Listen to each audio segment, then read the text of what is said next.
The giant ballroom was packed with people wearing $1,000 suits and shimmering gowns. I stood near the entrance for a second, gripping the small black purse I had borrowed from my neighbor, feeling completely out of place. The chandeliers sparkled above like 1,000 tiny suns. The polished marble floors reflected every step I took. I could hear soft music, the clinking of glasses, and the low hum of rich laughter filling the air. I swallowed hard. My throat was dry. I had almost turned around to leave when I heard it. "She cleans toilets for a living." My sister's voice rang out like a gunshot. Sharp, mocking, loud enough for half the room to hear. Heads turned. Eyes shifted toward me. I froze. It felt like the ground had been pulled out from under my feet. My sister stood there with her perfect hair and her sparkling dress, smirking with her friends like they had just made the best joke of the night. "Don't embarrass us," she said, waving her manicured hand toward me like I was dirt on her shoe. My stomach twisted. My cheeks burned. I wanted to sink into the floor. But something inside me, something small and stubborn, refused to move. I was invited. I had every right to be here. Without saying a word, I lifted my chin, pulled my shoulders back, and started walking across the ballroom. The laughter and whispers followed me like smoke, but I didn't let them slow me down. Step by step, I moved through the crowd of expensive perfumes and disapproving glances. When I reached the front section, I paused. There, at the main VIP table, was a chair with a name card. My name, Emma Wells. Right next to the guest of honor, Mr. Jonathan Ashford. I pulled out the chair and sat down carefully, heart pounding so hard it made my hands shake. I smoothed my skirt and tried to breathe normally. The man himself, tall, well-dressed, with silver in his dark hair, turned toward me. His sharp brown eyes softened as soon as he saw me. "You made it," he said warmly. I blinked, confused. "I'm sorry," I managed to say. He smiled, a real smile, not the fake kind everyone else had thrown at me all night. "You saved my life," he said simply, like it was the most natural thing in the world. For a second, I just stared at him. "What?" I opened my mouth, closed it, opened it again. "I think you must have the wrong person," I said quietly. He shook his head. "No," he said. 3 years ago. Car crash. Rain. You pulled me out before the car caught fire. You disappeared before the ambulance arrived." My heart stopped. I remembered that night. Of course I remembered. The twisted car. The smell of gas. The way my hands had trembled as I fought with the door.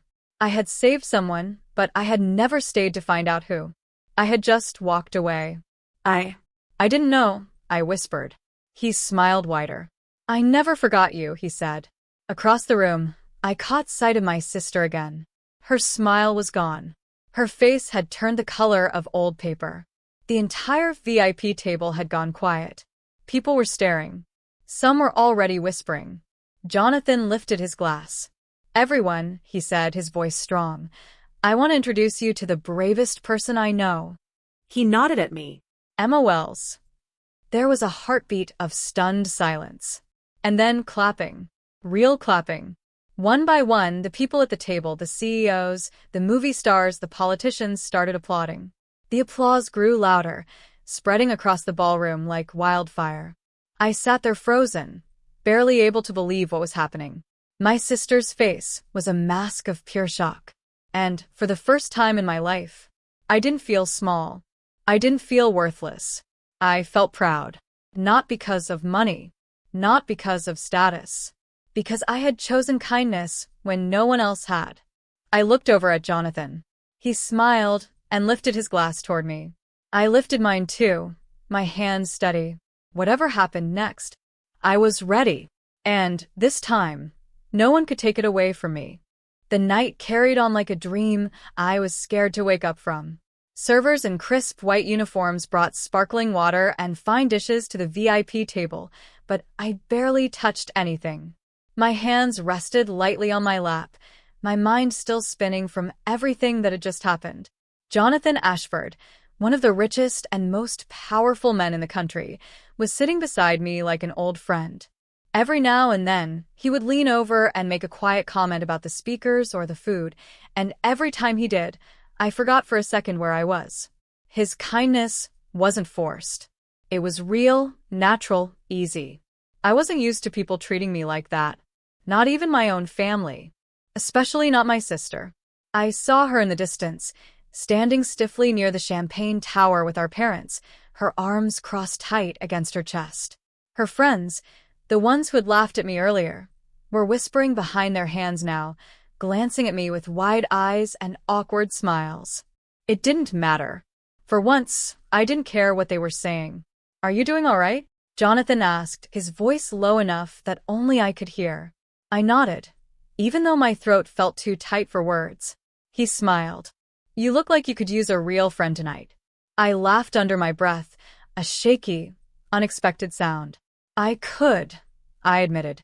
The speeches continued, one after another, but I barely heard them. I kept thinking back to that night 3 years ago, the night I had saved a man's life without ever knowing who he was. I had gone home soaking wet and shivering, changed into dry clothes, and gone right back to cleaning. It had never occurred to me that it would matter to anyone but me. Now here I was, sitting at the most important table in the room because of one choice. One moment of courage. It didn't feel like revenge. It felt like a strange kind of justice, quiet, soft, but powerful. Later in the evening, when the lights dimmed and the music grew louder, Jonathan leaned in again. "I'm serious about what I said," he said. "I want to help you." I frowned slightly. "Help me how?" He reached into his pocket and pulled out a simple silver card. His name was engraved on it in small, clear letters. "My foundation funds education and career programs for people who deserve a second chance," he said. "People who have heart. People like you."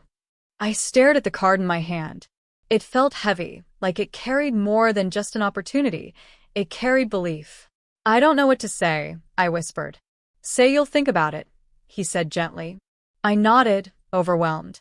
Before I could answer, a shadow fell over the table. It was my sister. Her heels clicked sharply against the marble floor as she walked up, trying to fix a polite smile onto her face. But there was a tightness around her eyes, a stiffness in her shoulders that betrayed her. "Jonathan," she said brightly, ignoring me completely. "I just wanted to say, what a wonderful event. So inspiring." He smiled at her, but it wasn't the warm smile he gave me. It was polite, distant. "Thank you," he said. She hesitated, glancing at me like she was choking on her own pride. Then, like it physically pained her, she turned to me. "And Emma." I didn't realize. "Congratulations," she said, her voice strained. It wasn't an apology. Not really. But it was more than I had ever expected. I smiled at her, but not to rub it in, not to gloat. I smiled because for the first time, I wasn't angry anymore. I didn't need her approval. I didn't need her to see me differently. I saw myself differently. And that was enough. Jonathan stood, offering me his arm. "Come," he said. "There's someone I want you to meet." I stood too, tucking the silver card into my purse carefully. As we walked through the crowd together, people turned to look, but not with mockery, not with pity. They looked with respect, with admiration. And somewhere in the sea of glittering dresses and expensive watches, I caught sight of my sister standing alone, her smile gone, her hands twisting nervously at her sides. For once, I wasn't the one left out. I wasn't the one who didn't belong. I belonged exactly where I was, because of who I was. And no one could take that away from me again. The fresh night air hit me as we stepped out onto the terrace. Beyond the open glass doors, the city skyline stretched in glittering lines against the dark sky. The buzz of conversation and laughter faded behind us, replaced by a peaceful quiet. Jonathan led me toward a small corner where a group of men and women stood talking.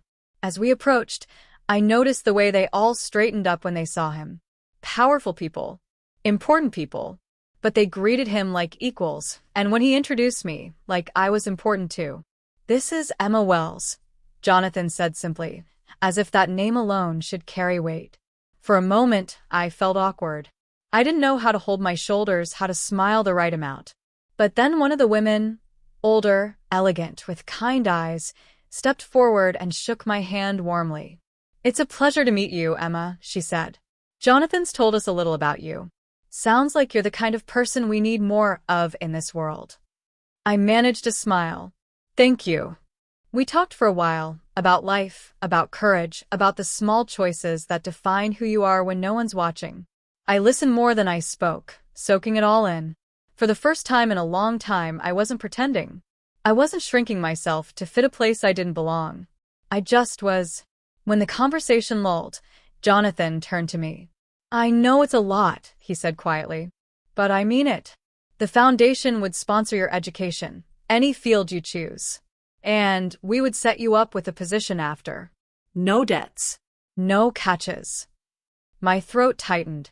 "I don't have the background," I said honestly. "I've never even been to college." He smiled. "You have something more important," he said. "Character." The word sat heavy on my heart. I thought of all the nights I had spent scrubbing floors while people walked past me like I was invisible. All the days my own family laughed at me behind my back. All the times I had wondered if I was just destined to be nobody. Maybe being somebody wasn't about titles. Maybe it was about doing the right thing even when no one was watching. "I'll think about it," I said finally, my voice soft but steady. He nodded like he understood more than I said. We drifted back toward the ballroom later, and as we walked through the grand doors, I spotted my sister again. She was with our parents now, all of them throwing glances my way, their faces tight and unreadable. It didn't sting the way it used to. They could look. They could wonder. But they couldn't reach me anymore.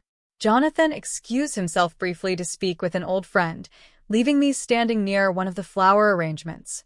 I ran my fingers over the soft petals absent-mindedly, thinking about everything that had happened in just a few hours. "Emma?" I turned around. It was my sister. For a second, neither of us spoke. Then she crossed her arms, her voice low. "I didn't know," she said. I frowned. "Didn't know what?" "That it was you," she said, almost whispering. "That you saved him. That you're—" She trailed off, searching for words. "I'm still me," I said simply. Her mouth twisted for a second, like she wanted to say something sharp. But she didn't. Instead, she just looked tired. "You could have told us," she said after a beat. I shrugged. Would it have mattered? She looked down, ashamed. "No," she admitted. The honesty hit harder than any insult could have. And still, I didn't feel like fighting. I didn't feel like proving anything. "I'm happy for you," she said finally, but the words were clumsy, like she didn't know how to say them. "Thanks," I said quietly. I could have said more. I could have pointed out every time she had laughed at me, every cruel joke, every time she had made me feel small. But what was the point? I wasn't small anymore. I was standing tall in a place I had earned, not through power or money, but through a simple act of courage that had changed everything. As she turned to walk away, Jonathan returned, a questioning look on his face. "Everything all right?" he asked. "Yeah," I said, smiling softly. "It's more than all right." He offered his arm again, and this time, I took it without hesitation. As we walked back into the heart of the gala, the lights dancing on the polished floors, I realized something important. Sometimes the sweetest victories aren't the ones where you beat someone else. They're the ones where you finally stop needing their approval at all. The night wore on, but I didn't feel tired. For the first time in years, I felt awake. Alive. Like something inside me that had been asleep for too long had finally opened its eyes. As the final speech wrapped up and people began gathering their coats and purses, Jonathan turned to me again. "Walk with me?" he asked. I nodded, and together we slipped out a side door onto a quieter patio lined with old brick and ivy. The city buzzed beyond the walls, alive and sparkling, but here it was calm, peaceful. Jonathan tucked his hands into his pockets, glancing up at the stars barely visible through the city haze. "You know," he said after a moment, "the night you saved me, I wasn't just trapped in a car." I looked at him, confused. "I was trapped in my own life," he said simply, "working myself into the ground, forgetting what mattered, That crash, it didn't just break my car. It woke me up. He turned his eyes on me, serious now. You gave me more than my life, Emma. You gave me a second chance. I swallowed hard. My chest ached with something too big to name. I didn't even think about it. I said quietly, I just couldn't leave you there. Exactly, he said, smiling. That's why you're different. I looked down at my shoes, scuffed and ordinary against the elegant stone. I don't feel different, I admitted. I feel scared. He chuckled under his breath. Good, he said. That means you're about to do something brave. I bit my lip, the silver card heavy in my purse. I don't know if I'm ready, I said. Nobody ever is, he replied gently. You just do it anyway. We stood there in the quiet for a few moments, the cool breeze ruffling the edges of my hair. When I looked back toward the ballroom, I saw my family standing by the exit, my parents, my sister, watching me. Their faces were closed off, unreadable. Once upon a time, their judgment would have crushed me. Tonight, it didn't touch me. I want to try, I said finally, my voice soft but sure. Jonathan smiled, the kind of smile that lit up his whole face. That's all I needed to hear, he said. We exchanged numbers, and he promised someone from his foundation would call me on Monday morning. It wasn't just a vague offer. It was real. A door was opening, and for the first time in my life, I wasn't afraid to walk through it. As I stepped back into the ballroom one last time to grab my jacket, my sister approached again. There was no one else around this time. No audience. No pressure. She looked at me for a long moment, then said, almost in a whisper, I'm sorry. It wasn't perfect. It wasn't wrapped in ribbons. But it was real. I nodded, feeling a strange peace settle over me. Thank you, I said. She hesitated, then turned and walked away, disappearing into the crowd. I didn't chase her. I didn't need to. Outside, the valet pulled up with a modest sedan, the one I had borrowed for the night. I climbed in, closed the door, and sat there for a moment with my hands resting on the steering wheel. The night felt heavy around me. Not in a crushing way, in a full way, like the weight of something finally real. As I pulled away from the glittering hotel, I glanced back once. The bright lights, the elegant clothes, the sparkling champagne, it all looked so small from here. I had spent so much of my life thinking that world was where happiness lived. But now I knew better. Happiness wasn't in money, or fame, or proving yourself to people who would never really see you.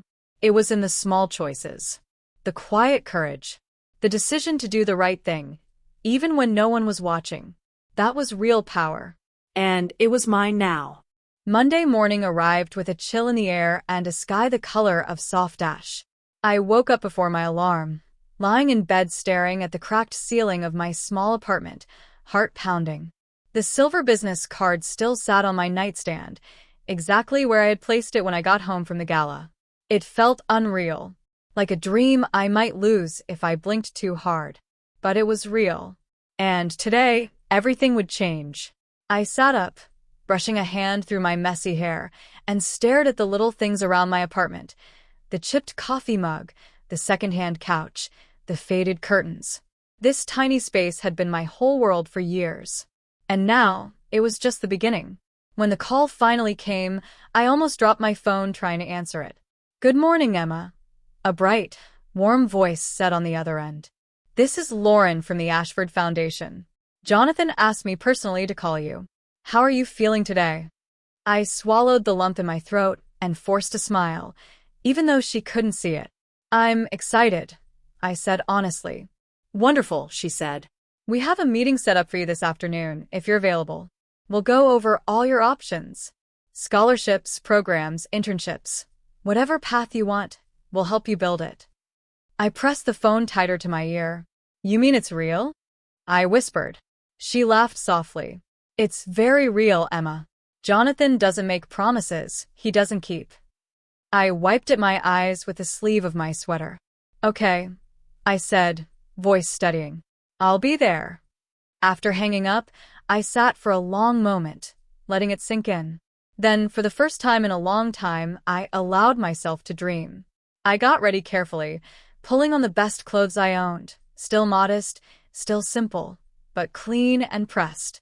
When I looked in the mirror, I didn't see the girl who had once been laughed at for scrubbing toilets. I saw a woman who had survived, who had chosen kindness when it would have been easier to turn away, who had kept going even when the world told her she didn't matter. I saw myself. At the foundation office, the welcome was warm. Lauren, a kind woman with bright eyes and an even brighter smile, greeted me like an old friend. She walked me through the opportunities, business courses, communications, public speaking training, leadership programs.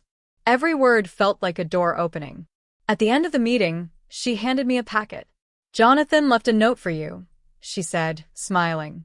I opened the envelope, hands trembling slightly. Inside was a handwritten card. "Emma, I believe in what you will build. Stay kind. Stay brave. The world needs more people like you. Jonathan." Tears blurred my vision as I tucked the note back into the envelope. Kindness. Bravery. Not loud, not flashy, but strong enough to change the world. I accepted the scholarship that day, and I worked harder than I ever had before. Classes during the day, part-time jobs at night. It wasn't easy, nothing worth doing ever is, but for the first time, every step forward felt right. Months passed, Seasons changed. and slowly, steadily, my life grew into something I could have never imagined. I completed my business diploma with honors. I was offered a full-time position at the foundation afterward, managing community outreach programs. I even started speaking at small events, telling my story, not the polished, perfect version, but the real one. The one about scrubbing floors. About loneliness. About the night I chose to help a stranger because it was right, not because anyone was watching. And every time I stood at a podium, I thought about that night in the ballroom. The laughter. The shame. And how it had all led here, to a life filled with purpose. One evening, after speaking at a youth center event, I stepped outside into the cool air and found my sister waiting near my car. I hadn't seen her in a long time. She looked different, not in the way she dressed, but in her face. Softer. Quieter. "Hey," she said awkwardly. "Hey," I said. For a moment, neither of us spoke.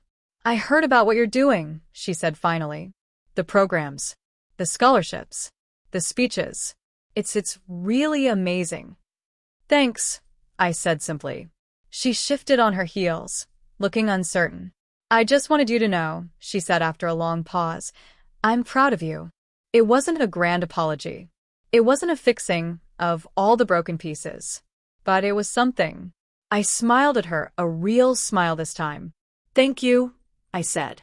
As she turned to leave, I stood there under the city lights, feeling the weight of everything that had brought me here. The humiliation, the kindness, the choices. It had all shaped me into the woman I had become. Not perfect, but real. Strong. Brave. The kind of woman who knew her worth without anyone needing to tell her. And as I climbed into my car and drove off into the night, a quiet, powerful thought settled into my heart. I had saved a life once. But in the end, I had saved my own too.